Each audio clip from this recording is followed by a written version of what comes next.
What an exceptional game that lived up to all the hype that we've been talking about over this year. My first time watching New Zealand, South Africa, two absolute titans going at it. And this game did not disappoint by any means or any stretch of the imagination. Exciting from beginning to end. I have to say, what a match. It really could have gone either way. New Zealand, man, they were putting it on South Africa from the time the whistle started to that 65th minute. That's when the tide changed, when South Africa started getting some traction. They have that character they built within their system, and they really took advantage of errors that were happening and were able to change the tide and win the game in the final minutes over the final 15 minutes of the match. But what an exceptional match, man. I have to say, I'll start out with the beginning first before the game even starts.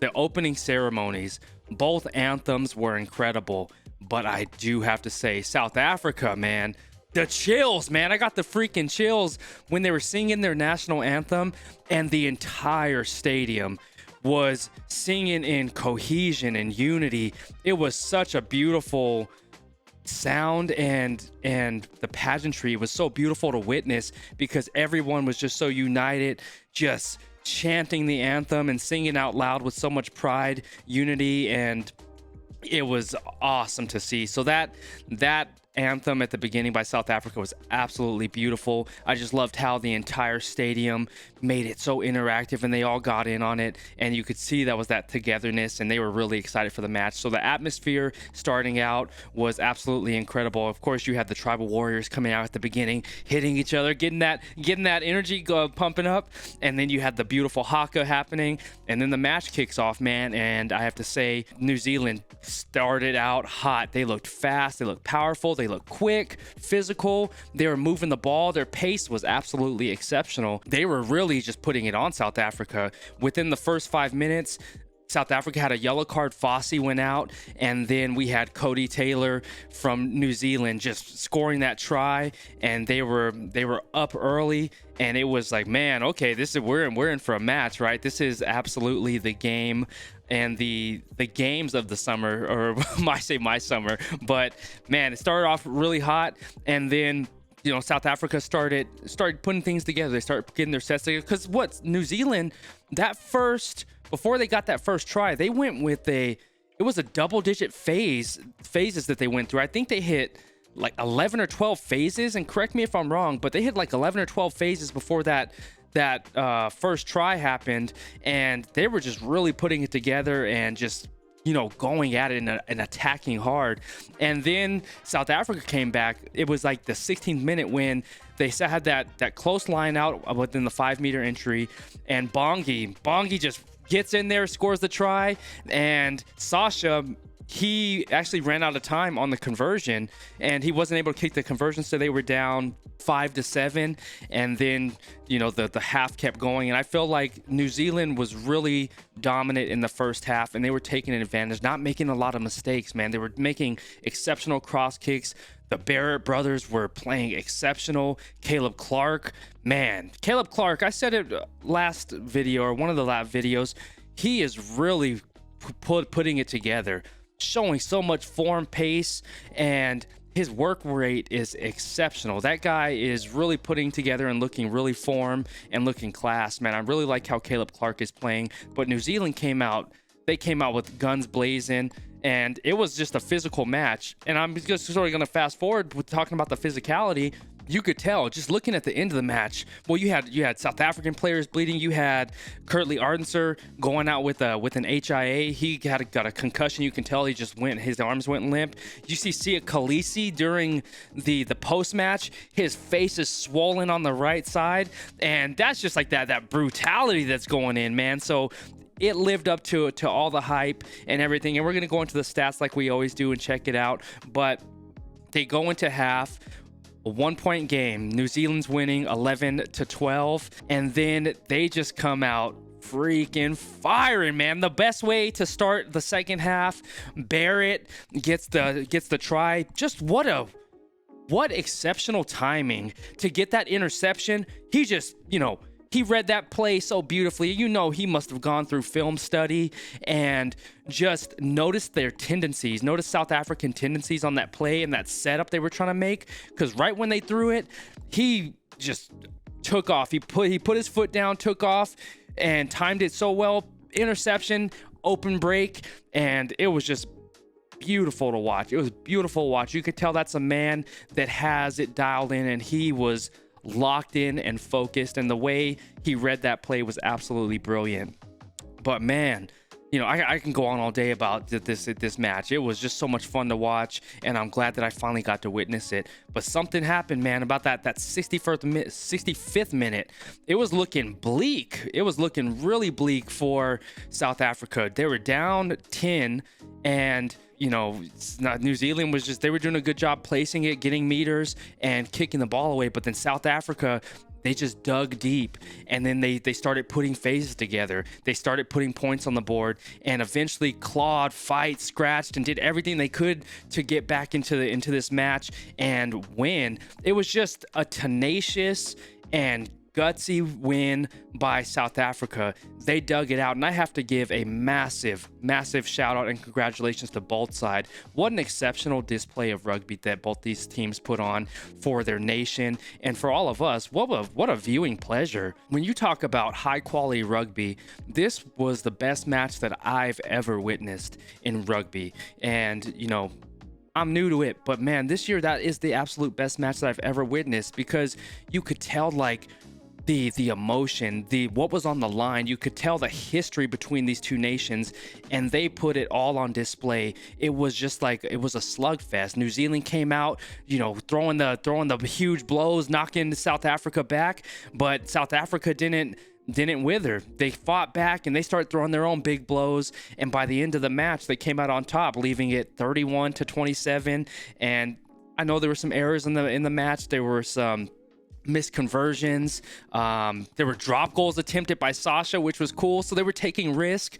There were errors, but man, both teams were putting each other on their heels. Both teams were attacking hard. Both teams were playing amazing defense, and just an excellent display of rugby. The kicking game was incredible as well. And you know, I feel like I just saw like a full game of what top tier 1 rugby looks like with this match, and I really enjoyed it. And there were so many people that I can name out as you know, the players of this game. I know Peter Steph DeToy. What wasn't that man doing on the pitch today? Exceptional attacking, defensively exceptional. Where he filled in so many different positions on the field. He was just what do you call, just like a one-man wrecking crew in a sense, right? He filled in so many different pieces. You had all the young guns from South Africa showed up. You had Fossey show up. You had Sasha. You had Grant Williams getting his try, diving in like a freaking missile. Exceptional. You had, oh my gosh, Bowden Barrett, Jordy Barrett, Caleb Smith, Caleb Clark, Sam Kane, Mighty Williams was exceptional. Artie Savea, of course, absolutely brilliant. And who else do I have up here? I said Sam Clark.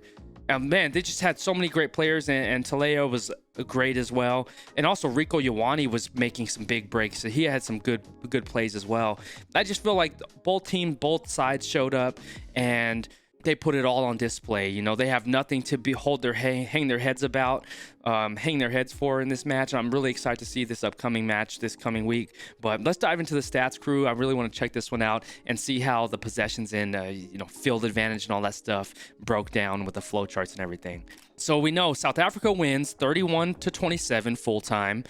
The exceptional turnout, that crowd, the atmosphere, it was beautiful, man. What can I say? From beginning to end, it was loud. It was just exciting. You could just feel the energy through the screen. So if we're looking at the time in the lead, 66 minutes to 10 minutes compared, New Zealand was in the lead for 66 minutes and just gave it up at that last 15, which is crazy. So the 81% of the time New Zealand was in the lead compared to the 12% for South Africa. Possession time in the last 10 minutes, that was the story right here. 67 minutes for South Africa and 33 for New Zealand. Points in the last 10 minutes, 7-0. And that was, man, that was just crazy to see that change of the, what do you call it? South Africa taking the lead in those last 10 minutes of the match. And it was just, man, just like a white knuckler game. It makes you nervous, like the edge of your seat. Beautiful. So if we're looking at the entire key events of the game, starting out, we had Fossey at the 5th minute getting a yellow card. New Zealand took advantage where you had Taylor getting the try, McKenzie converted. Then you had Bongi getting his try, taking the game to 5-7. We know Sasha timed out on his conversion, so they weren't able to convert that. But then Sasha came back and got a penalty goal, giving the first lead change of the game, the first lead of the game for South Africa, making it 8-7. Then Caleb Clark, absolutely beautiful setup where Caleb Clark scored. I have it right here. It was Will Jordan setting Caleb Clark up for that try. And correct me if I'm wrong on that one, but I believe Will Jordan was the one that started that pace. And there was a massive breakdown on the South African defensive side of the ball right there. And New Zealand just swung it out to the left, and they just, boom, they took off, and Clark just scored it, and that gave him the lead 12-8 going in. And then we have Sasha converting the penalty goal, making it 11-12 going into half. And this is coming out of half. This is when the second half started. New Zealand, Jordy Barrett made that exceptional interception. Just the timing and the decisiveness of him stepping in front of that ball and intercepting it and taking off. Absolutely brilliant play. They pull away 17-11. McKenzie converts, making it an 8-point game, 19-11. Sasha comes in, gets a penalty goal, 14-19. McKenzie puts them ahead 3 more points, 22-14. Sasha comes back, fighting back to get 3 more points, 17-22. And then we have Clark scoring again, making it a 10-point game, 27-17 at the 51st minute. And that's when I was like sitting here looking. I saw the bomb squad and everything came on, but I was like, man, this is a 10-point lead to come back in the last 30 minutes of this game. It's gonna be tough, because they went into that's the last 20 minutes of the game still down by 10, and I was like, oh man, it's looking bleak. And so we had a yellow card going against New Zealand. This is when Quagga at the 68th minute scores his try. Sasha gets the conversion, brings it to 3, and they started getting a little bit of hope, getting that energy back with South Africa, because they started applying that pressure. They started putting phases together, and they started making plays happen. And you could tell they just put the foot on the gas and started applying that pressure. So they brought themselves back in the game at the 69th minute within 3. And then at that 74th minute, Grant Williams, they have that, was it that maul that happened? Grant Williams gets the ball, and that man, I know he's short, but he's so tightly packed. Boom, dives in like a rocket, like a freaking rocket, gets the try at the 74th minute. Absolutely insane. Makes the score 29-27. Another lead change where South Africa takes the lead, and then we have Sasha kicking that conversion, and ultimately at that 75th minute, South Africa was able to get the ball back. You have Jesse Qrew was just sitting there patiently in the back, holding the ball, just trying to kill as much time as possible. And then South Africa just kicks it out and wins the match. But absolutely brilliant game played from both sides. And like I said, it could have gone either way. South Africa just somehow, some way, out of, I don't know, just pure tenacity, dug deep and got the win. But man, New Zealand played an exceptional match as well. Both teams should be incredibly proud, and I'm excited to see how next week turns out. It's going to be exciting. And so if we're looking at the 22-meter entries, 9 entries for South Africa compared to the 7 for New Zealand, but they both took advantage of their 22-meter entries. 3.1 scored for South Africa compared to 3.4 scored for New Zealand. So New Zealand scored more points because they had less entries, but they were both taking advantage of their 22-meter entries. And so both the attacking sides did really well. And, I think most of the entries for South Africa came in that second half and within those last, 20 so minutes of that match. And, it was crazy to see. What an incredible match. Looking at the attacking profile, South Africa wins all the categories except for 2. So 22-meter entries, 9-7. The 22-meter conversion, New Zealand wins this department 3.43 compared to 3.11. Line breaks, 7-3 line breaks New Zealand wins that. Carries 106 to 100, so they're close in that category. With kicking, I think both teams did an exceptional job kicking the ball, getting the clearances. Damian McKenzie did a great job, and I think he did a really good job leading for New Zealand, and slowing things down when it needed to, but also picking up the pace as well. So I think he did a good job commanding the game, but the kicking was exceptional from both sides. I feel Sasha was also doing a great job and had some great what do you call it? Kicks to touch, where he kicked it within the 5 meters. And getting line out, setting South Africa up. Sasha did an exceptional job and had very great command of his kicking ability. He did exceptional today. So 33-28, South Africa wins that. Post contact meters 237 to 164, and South Africa wins that. Nice to say, Cheslin Colby, he was shaking a little bit too. That's my guy, man. Cheslin Colby was playing a solid match as well. And there was that who did that grubber at the beginning of the game for South Africa? Was it a Jesse Qrew that did a grubber to the left side? And was it Curly Ardenser? He tried to get the little tap on it, but he accidentally kicked it, he missed the time to kick, and New Zealand recovered it. But that was is an exceptional play. I thought they were going to score that one because they usually make those open breaks, but that was a nice setup. And correct me if I'm wrong, I thought it was Curly Ardenser that missed that little tap, and New Zealand recovered that one. But looking at the defensive profile, we have it 10 dominant tackles for both sides. Tackling was exceptional this game. It was really, really strong. 131 tackles made for New Zealand, 110 for South Africa. Tackles missed 28-17, so New Zealand missed more tackles. Turnovers won 7-3. South Africa wins that battle. Tackle turnovers were 3. And then my tackle turnovers, I was looking, I had it Damian Dialindi. That's who I had up here on my list as well.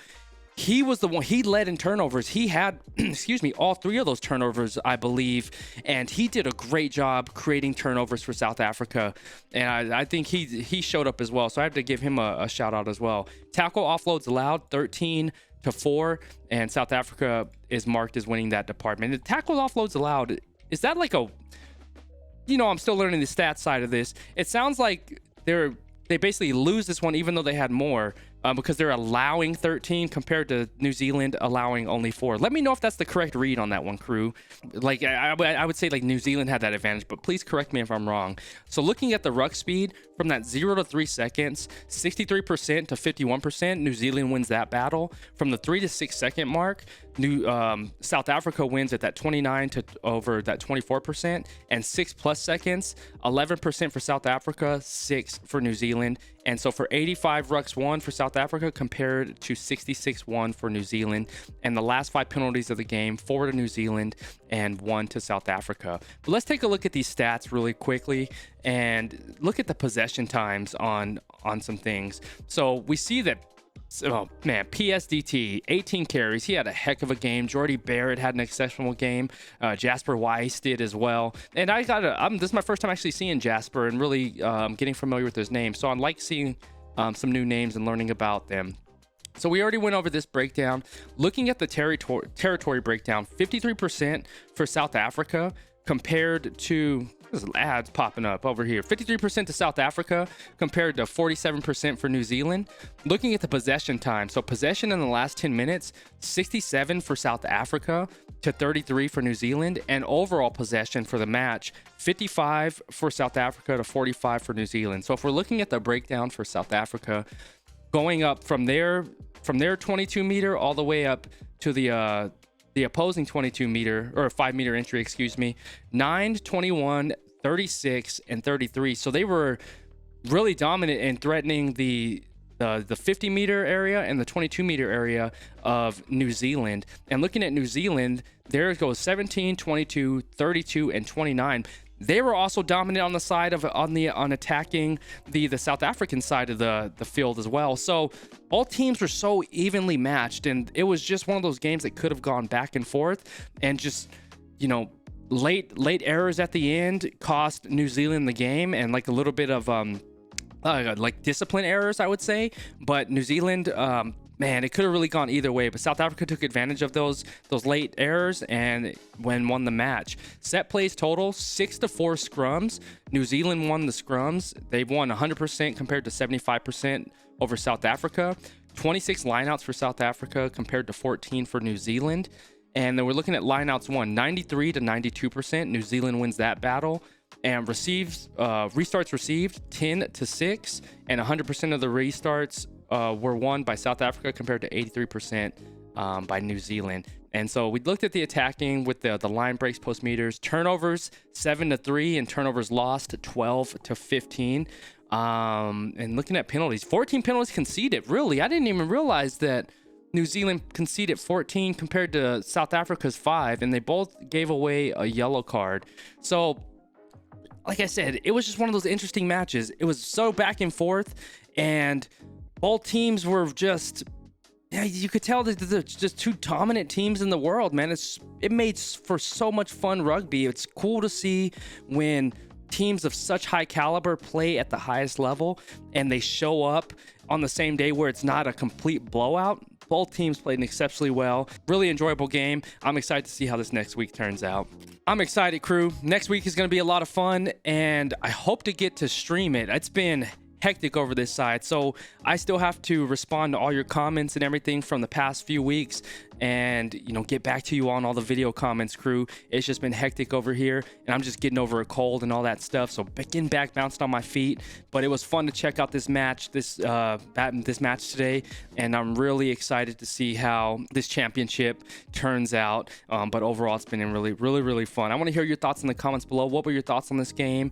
And if there's anything that I missed, let me know as well. Let's continue the conversation below. But I love you. I appreciate you. Thank you so much for being here as always. If you like this video, be sure to drop a like and hit the sub. And in our descriptions below, drop into our Discord. We talk offline on our QSN Rugby Pub. We connect and have deeper conversations and get to know each other and share pictures and all that good stuff. So looking forward to chatting with you in there, crew. Until then, I love you. I appreciate you. We'll catch you on the next video. Always stay laser focused on your dreams and your vision, and remember that you're in control. Love you, crew.